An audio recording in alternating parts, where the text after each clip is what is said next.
Aboru aboye, aboshishen.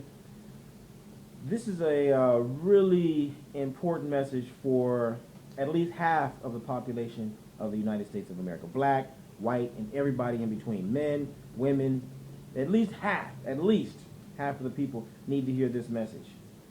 And it is this. When you grow up a latchkey kid, you don't know what you're missing until it's too late. Okay? When you grow up a latchkey kid, you don't know what you're missing until it's too late. And this really comes to me from one of the great stories of Ifa that describes three spiritual sojourners who were on their way from heaven to earth. And these three made a deal with one another, right? That on this journey, they would not stop. Even if they heard their father's voices calling out to them, they were going to continue until they got to the gates of heaven. They were going to choose their destinies independently, and they were going to go to the earth and live it out, right? So this is a pact made amongst peers. The first two, when they got to different points, they heard their father's voices, and the other two peers pressured them into continuing the journey because they had agreed that they weren't going to stop. The third one, who was the son of Oromila, his name is Afuakwe. Afuakwe heard his father with the other Babalawos, and they were chanting Ifa and chanting Ifa and chanting Ifa, and something inside him said, I can't do this big journey without consulting my father. And so in spite of the pressure from his peers, he went, he asked his father, and they were divining at that moment, and the other Babalawo said, Oromila, your son is going on an important mission. You need to sacrifice on his behalf. And so Oromila made the sacrifice, and as a result, his son reached the gateway of heaven and earth at the same time that his peers did, but he had made the sacrifice, so he arrived with his destiny fully intact, everything paid in full. He had no debt to pay. He hit the ground running, whereas the other two had to compensate. They had to supplement. They had to, replace some of the things that were never put into their destinies in the first place because of how they made their choice.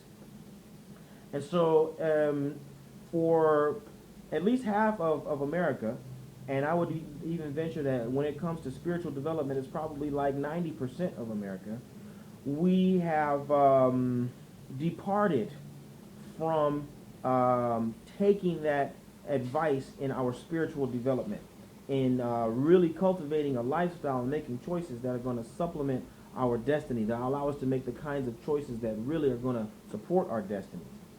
And so we leave it to our peers. We consult with one another about the most important dimension of our lives, and our peers have no idea on how to counsel us and coach us in this way.